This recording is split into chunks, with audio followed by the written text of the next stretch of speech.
आप सुन रहे हैं गबन मुंशी प्रेमचंद की सर्वश्रेष्ठ उपन्यास पार्ट 3। शतरंज की बदौलत उसका कितने ही अच्छे अच्छे आदमियों से परिचय था, लेकिन वह संकोच और डर के कारण किसी से अपनी स्थिति प्रकट न कर सकता था। यह भी जानता था कि यह मान सम्मान उसी वक्त तक है जब तक किसी के सामने मदद के लिए हाथ नहीं फैलाता। यह आन टूटी फिर कोई बात भी ना पूछेगा। कोई ऐसा भला मानुस ना दिखता था जो कुछ बिना कहे ही जान जाए और उसे कोई अच्छी सी जगह दिला दे। आज उसका चित्त बहुत खिन्न था।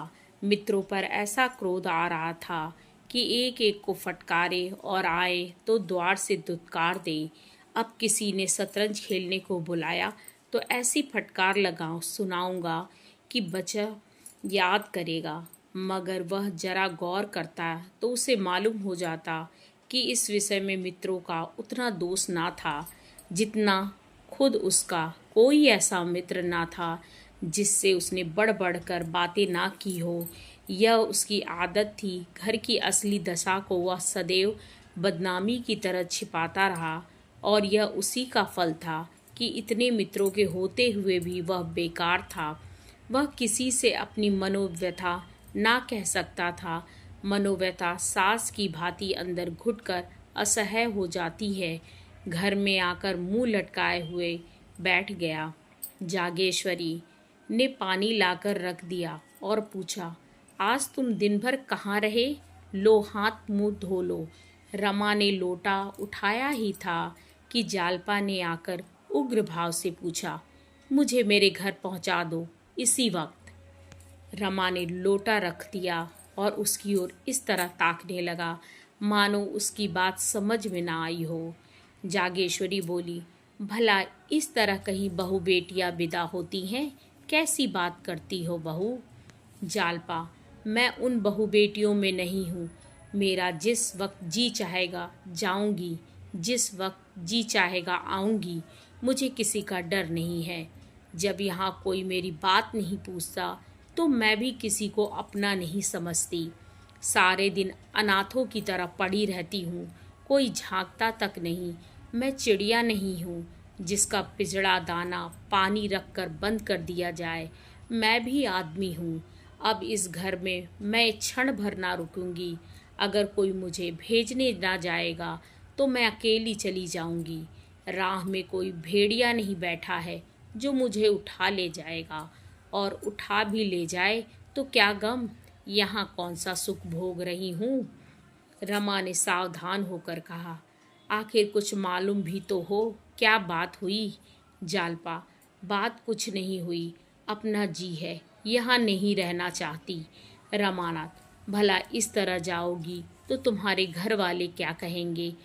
कुछ यह भी तो सोचो। जालपा, यह सब कुछ सोच चुकी हूँ और ज़्यादा नहीं सोचना चाहती। मैं जाकर अपने कपड़े बांधती हूँ और इसी गाड़ी से जाऊंगी। यह कहकर जालपा ऊपर चली गई। रमा भी पीछे पीछे यह सोचता हुआ चला, इसे कैसे शांत करूं। जालपा अपने कमरे में जाकर बिस्तर लपेटने लगी कि रमा ने उसका हाथ पकड़ लिया और बोला, तुम्हें मेरी कसम, जो इस वक्त जाने का नाम लो। जालपा ने त्योरी चढ़ाकर कहा, तुम्हारी कसम की हमें कुछ परवाह नहीं है। उसने अपना हाथ छुड़ा लिया और फिर बिछावन लपेटने लगी। रमा खिसियाया सा होकर एक किनारे खड़ा हो गया। जालपा ने बिस्तरबंद से बिस्तर को बांधा और फिर अपने संदूक को साफ करने लगी, मगर अब उससे वह पहले सी तत्परता ना थी। बार बार संदूक बंद करती और खोलती। वर्षा बंद हो चुकी थी। केवल छत पर रुका हुआ पानी टपक रहा था। आखिर वह उसी बिस्तर के बंडल पर बैठ गई और बोली, तुमने मुझे कसम क्यों खिलाई? रमा के हृदय में आशा की गुदगुदी हुई। बोला, इसके सिवा मेरे पास तुम्हें रोकने का और क्या उपाय था? जालपा, क्या तुम चाहते हो मैं यहीं घुट घुट कर मर जाऊं? रमानाथ, तुम ऐसे मनहूस शब्द क्यों मुंह से निकालती हो? मैं तो चलने को तैयार हूँ, ना मानोगी तो पहुँचना ही पड़ेगा। जाओ, मेरा ईश्वर मालिक है, मगर कम से कम बाबूजी और अम्मा से तो पूछ लो। बुझती हुई आग में तेल पड़ गया। जालपा तड़प कर बोली, वह मेरे कौन होते हैं जो उनसे पूछूं? रमानाथ, कोई नहीं होते? जालपा, कोई नहीं। अगर कोई होते तो मुझे यूं न छोड़ देते। रुपए रखते हुए कोई अपने प्रियजनों का कष्ट नहीं देख सकता। ये लोग क्या मेरे आंसू न पोंछ सकते थे? मैं दिन के दिन यहाँ पड़ी रहती हूँ। कोई झूठो भी पूछता है, मोहल्ले की स्त्रियां मिलने आती हैं, कैसे मिलूं? यह सूरत तो मुझसे नहीं दिखाई जाती। ना कहीं आना, ना जाना, ना किसी से बात, ना चीत। ऐसे कोई कितने दिन रह सकता है? मुझे इन लोगों से अब कोई आशा नहीं रही। आखिर 2 लड़के और भी तो हैं, उनके लिए भी कुछ जोड़ेंगे ही, तुम्ही को दे दे। रमा को बड़ी बड़ी बातें करने का फिर अवसर मिला। वह खुश था कि इतने दिनों के बाद आज उसे प्रसन्न करने का मौका तो मिला। बोला, प्रिय, तुम्हारा ख्याल बहुत ठीक है, जरूर यही बात है। नहीं तो 2,500-3 हजार उनके लिए क्या बड़ी बात थी। 50,000 बैंक में जमा है। दफ्तर तो केवल दिल बहलाने जाते हैं। जालपा, मगर हैं मक्खी चूस पले सिरे के। रमानाथ, मक्खी चूस ना होते तो इतनी संपत्ति कहाँ से आती? जालपा, मुझे तो किसी की परवाह नहीं है जी। हमारे घर किस का बात की कमी है? दाल रोटी वहाँ भी मिल जाएगी। 2-4 सकी सहेलियाँ हैं, खेत खलिहान है, बाग बगीचे हैं, जी बहलता रहेगा। रमानाथ, और मेरी क्या दशा होगी जानती हो? घुल घुल कर मर जाऊंगा।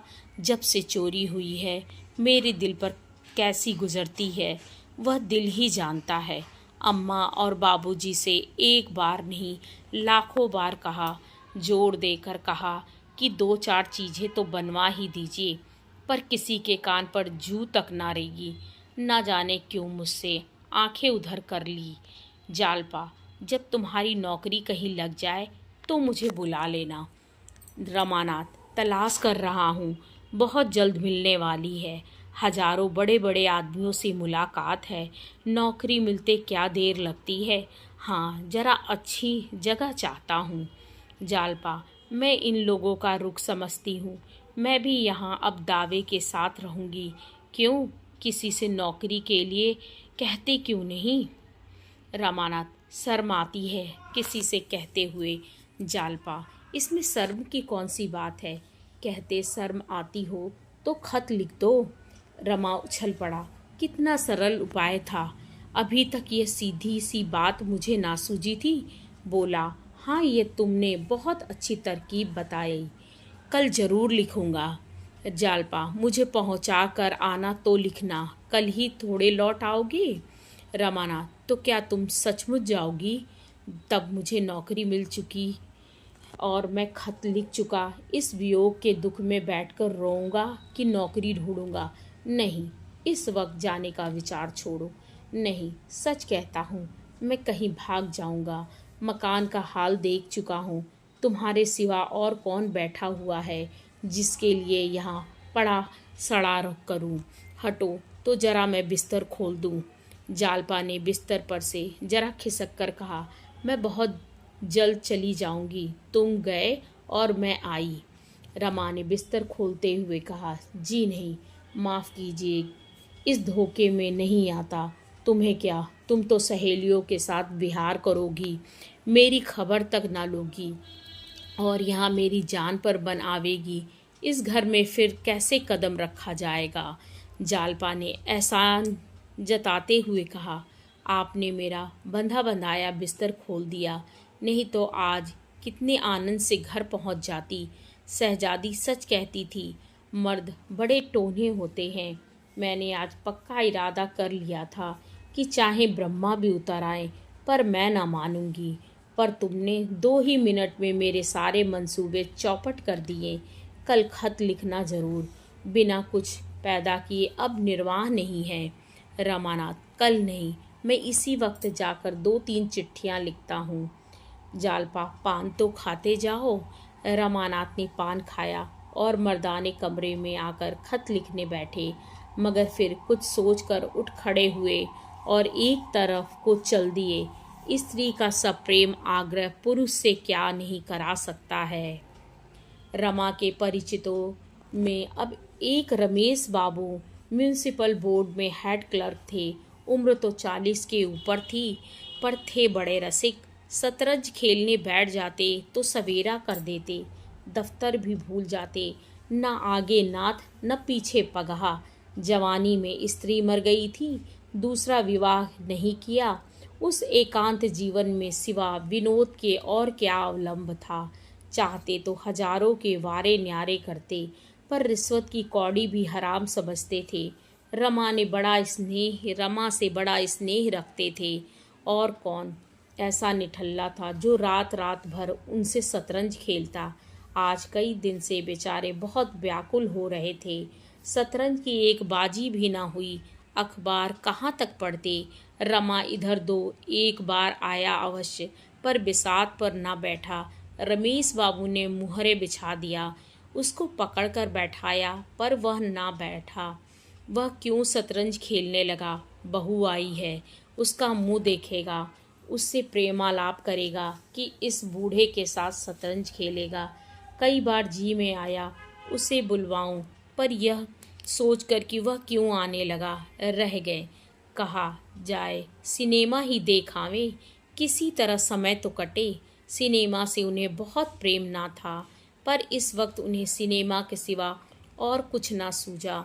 कपड़े पहने और जाना ही चाहते थे कि रमा ने कमरे में कदम रखा।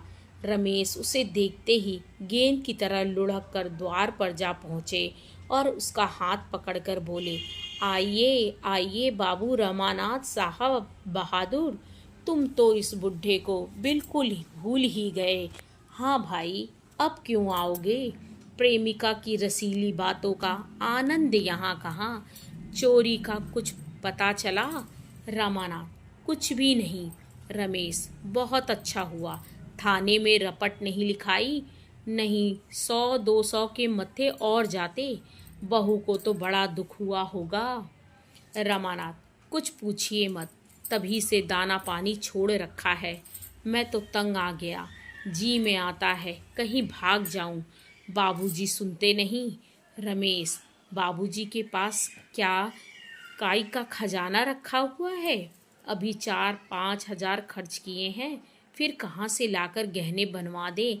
10-20 हजार रुपए होंगे तो अभी तो बच्चे भी तो सामने हैं, और नौकरी का भरोसा ही क्या, 50 रुपए होता ही क्या है। रमानाथ, मैं तो मुसीबत में फंस गया। अब मालूम होता है कहीं नौकरी करनी पड़ेगी।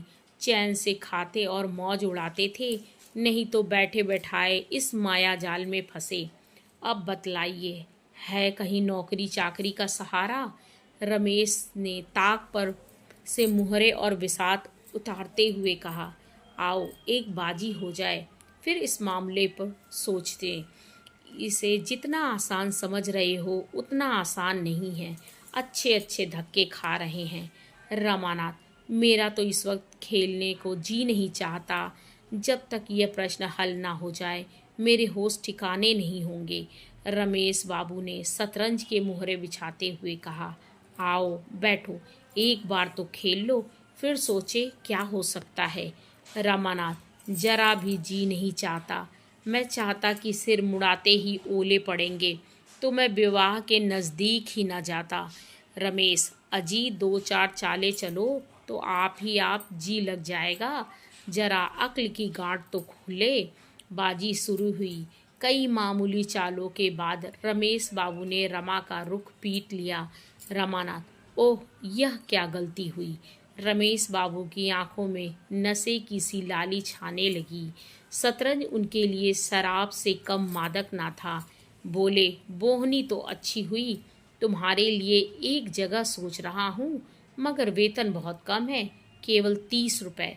वह रंगी दाढ़ी वाले खान साहब नहीं हैं, उनसे काम नहीं होता। कई बार बचा चुका हूँ। सोचता था जब तक किसी तरह काम चले बने रहें। बाल बच्चे वाले आदमी हैं। वह तो कई बार कह चुके हैं मुझे छुट्टी दीजिए, तुम्हारे लायक तो वह जगह नहीं है, चाहो तो कर लो। यह कहते कहते रमा का फीला मार दिया। रमा ने फीले को फिर उठाने की चेष्टा करते हुए कहा, आप मुझे बातों में लगाकर मेरे मुहरे उड़ाते जाते हैं। इसकी सनद नहीं, लाओ मेरा फीला। रमेश, देखो भाई, बेईमानी मत करो। मैंने तुम्हारा फीला जबरदस्ती तो नहीं उठाया। हाँ, तो तुम्हें वह जगह मंजूर है? रमानाथ, वेतन तो 30 है। रमेश, हाँ वेतन तो कम है, मगर शायद आगे चलकर बढ़ जाए। मेरी तो राय है कर लो। रमानाथ, अच्छी बात है, आपकी सलाह है तो कर लूँगा। रमेश, जगह आमदनी की है। मियाँ ने तो उसी जगह पर रहते हुए लड़कों को एमए एलएलबी करा दिया। 2 कॉलेज में पढ़ते हैं। लड़कियों की शादियां अच्छे घरों में की है। हाँ, जरा समझ बूझ कर काम करने की ज़रूरत है। रामानाथ, आमदनी की मुझे परवाह नहीं, रिश्वत कोई अच्छी चीज़ तो है नहीं। रमेश, बहुत खराब, मगर बाल बच्चों वाले आदमी क्या करें? 30 रुपए में गुजर नहीं हो सकती। मैं अकेला आदमी हूँ, मेरे लिए 150 काफ़ी है। कुछ बचा भी लेता हूँ, लेकिन जिस घर में बहुत से आदमी हो, लड़कों की पढ़ाई हो, लड़कियों की शादियाँ हो, वह आदमी क्या कर सकता है? जब तक छोटे छोटे आदमियों का वेतन इतना ना हो जाएगा कि वह भलमनसी के साथ निर्वाह कर सकें, तब तक रिश्वत बंद ना होगी। यही रोटी दाल घी दूध तो वह भी खाते हैं, फिर एक को 30 रुपए और दूसरे के 300 रुपए क्यों देते हैं? रमा फर्जी पीट गया। रमेश बाबू ने बड़े जोर से कह कहा मारा। रमा ने रोष के साथ कहा, अगर आप चुपचाप खेलते हैं तो खेलिए, नहीं तो मैं जाता हूँ। मुझे बातों में लगाकर सारे मुहरे उड़ा लिए। रमेश, अच्छा साहब, अब बोलूँ तो जवान पकड़ लीजिए। यह लीजिए शय, तो तुम कल अर्जी दे दो। उम्मीद तो है तुम्हें यह जगह मिल जाएगी, मगर जिस दिन जगह मिले मेरे साथ रात भर खेलना होगा। रमानाथ, आप तो 2 ही मातों में रोने लगते। रमेश, अजी वह दिन गए जब आप मुझे मात दिया करते थे। आजकल चंद्रमा बलवान है। इधर मैंने 1 माह सी किया है, क्या मजाल की कोई मात दे सके फिर शय। रमानाथ, जी तो चाहता है तुम दूसरी बाजी मात देख कर जाऊं, मगर देर होगी। रमेश, देर क्या होगी, अभी तो 9 बजे हैं। खेल लो, दिल का अरमान निकल जाए। यह शय और मात। रमानाथ, अच्छा, कल की रही, कल ललकार कर 5 मातें ना दी तो कहिएगा। रमेश, अजी जाओ भी, तुम मुझे क्या मात दोगे? हिम्मत हो तो अभी सही। रमानाथ, अच्छा आइए, आप भी क्या कहेंगे, मगर मैं 5 बाजियों से कम ना खेलूँगा। रमेश, 5 नहीं, तुम 10 खेलो जी। रात तो अपनी है, तो चलो फिर खाना खा लें, तब निश्चित होकर बैठे। तुम्हारे घर कहलाए देता हूँ कि आज यहीं सोएंगे, इंतजार ना करें। दोनों ने भोजन किया, फिर शतरंज पर बैठ। पहली बाजी में 11 बज गए। रमेश बाबू की जीत रही। दूसरी बाजी भी उन्हीं के हाथ रही। तीसरी बाजी खत्म हुई तो 2 बज गए। रामानाथ, अब तो मुझे नींद आ रही है। रमेश, तो मुंह धो डालो, बरग रखी हुई है। मैं 5 बाजियां खेले बगैर सोने ना दूंगा। रमेश बाबू को यह विश्वास हो रहा था कि आज मेरा सितारा बुलंद है, नहीं तो रमा को लगातार 3 मात देना आसान ना था। वह समझ गए थे इस वक्त चाहे जितनी बाजियां खेलूं, जीत मेरी ही होगी। मगर जब चौथी बाजी हार गए तो यह विश्वास जाता रहा, उल्टे यह भय हुआ कि कहीं लगातार हारता ना जाऊं। बोले, अब तो सोना चाहिए। रमानाथ, क्यों, 5 बाजियां पूरी ना कर लीजिए? रमेश, कल दफ्तर भी तो जाना है। रमा ने अधिक आग्रह ना किया। दोनों सोए। रमा यूं ही 8 बजे से पहले ना उठता था, फिर आज तो 3 बजे सोया था। आज तो उसे 10 बजे तक सोने का अधिकार था। रमेश नियमानुसार 5 बजे उठ बैठे, स्नान किया, संध्या की, घूमने गए और 8 बजे लौटे। मगर रमा तब तक सोता ही रहा। आखिर जब 9:30 बज गए तो उन्होंने उसे जगाया। रमा ने बिगड़ कर कहा, नाहक जगा दिया, कैसी मज़े की नींद आ रही थी। रमेश, अजी, वह अर्जी देना है कि नहीं तुमको? रमानाथ, आप दे दीजिएगा। रमेश, और वो जो कहीं साहब ने बुलाया तो मैं ही चला जाऊंगा? रमानाथ, जो चाहे कीजिएगा, मैं तो सोता हूँ। रमा फिर लेट गया। रमेश ने भोजन किया, कपड़े पहने और दफ्तर चलने को तैयार हुए। उसी वक्त रमानाथ हड़बड़ा कर उठा और आंखें मलता हुआ बोला, मैं भी चलूँगा। रमेश, अरे मुंह हाथ तो धो ले भले आदमी। रमानाथ, आप तो चले जा रहे हैं? रमेश, नहीं, अभी 15-20 मिनट तक रुक सकता हूँ, तैयार हो जाओ। रमानाथ, मैं तैयार हूँ, वहाँ से लौटकर घर भोजन करूँगा। रमेश, कहता तो हूँ अभी आधा घंटे तक रुका हुआ हूँ। रमा ने 1 मिनट में मुंह धोया, 5 मिनट में भोजन और चटपट रमेश के साथ दफ्तर चला। रास्ते में रमेश ने मुस्कुराकर कहा, घर क्या बहाना करोगे? कुछ सोच रखा है? रमानाथ, कह दूंगा। रमेश बाबू ने आने नहीं दिया। रमेश, मुझे गालियाँ दिलवाओगे क्या? फिर कभी ना आने पाओगे। रमानाथ, ऐसा स्त्री भक्त नहीं हूँ। हाँ, यह तो बतलाइए, मुझे अर्जी देकर तो साहब के पास ना जाना पड़ेगा। रमेश, और क्या तुम समझते हो घर बैठे जगह मिल जाएगी? महीनों दौड़ना पड़ेगा, महीनों। बीसियों सिफारिशें लानी पड़ेगी, सुबह शाम हाजिरी देनी पड़ेगी। क्या नौकरी मिलना आसान है? रमानाथ, तो मैं ऐसी नौकरी से बाज आया। मुझे तो अर्जी लेकर जाते ही शर्म आती है। खुशामदें कौन करेगा? पहले मुझे क्लर्कों पर बड़ी हंसी आती थी, मगर वही बला मेरे सिर पड़ी। साहब डांट वाट तो ना बताएंगे? रमेश, बुरी तरह डांटता है, लोग उसके सामने जाते हुए कांपते हैं। रमाना, तो फिर मैं घर जाता हूँ, यह सब मुझसे ना बर्दाश्त होगा।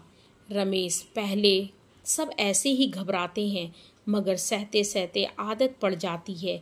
तुम्हारा दिल धड़क रहा होगा कि ना जाने कैसी बीतेगी। जब मैं नौकर हुआ तो तुम्हारी ही उम्र मेरी भी थी और शादी हुए 3 ही महीने हुए थे। जिस दिन मेरी पेशी होने वाली थी, ऐसा घबराया हुआ था मानो फांसी पाने जा रहा हूँ। मगर मुझे तुम्हें डरने का कोई कारण नहीं, मैं सब ठीक कर दूंगा। रमानाथ, आप तो 20-22 साल नौकरी करते हो गए होंगे। रमेश, पूरे 25 हो गए साहब। 20 बरस तो स्त्री का देहांत हुए हो गए। 10 रुपए का नौकर हुआ था। रामानाथ, आपने दूसरी शादी क्यों नहीं की? तब तो आपकी उम्र 25 से ज़्यादा ना रही होगी। रमेश ने हंसकर कहा, बर्फी खाने के बाद गुड़ खाने को किसका जी चाहता है? महल का सुख भोगने के बाद झोपड़ी किसी अच्छी लगती है? प्रेम आत्मा को तृप्त कर देता है। तुम तो मुझे जानते हो, अब तो बूढ़ा हो गया, लेकिन मैं तुमसे सच कहता हूँ, इस विदुर जीवन में मैंने किसी स्त्री की ओर आँख तक नहीं उठाई। कितनी ही सुंदरियाँ देखी, कई बार लोगों ने विवाह के लिए घेरा भी, लेकिन कभी इच्छा ही ना हुई। उस प्रेम की मधुर स्मृतियों में मेरे लिए प्रेम का सजीव आनंद भरा हुआ है। यूँ बातें करते हुए दोनों आदमी दफ्तर पहुंच गए। इस कहानी का आगे का पार्ट आगे के पार्ट में सुनिएगा।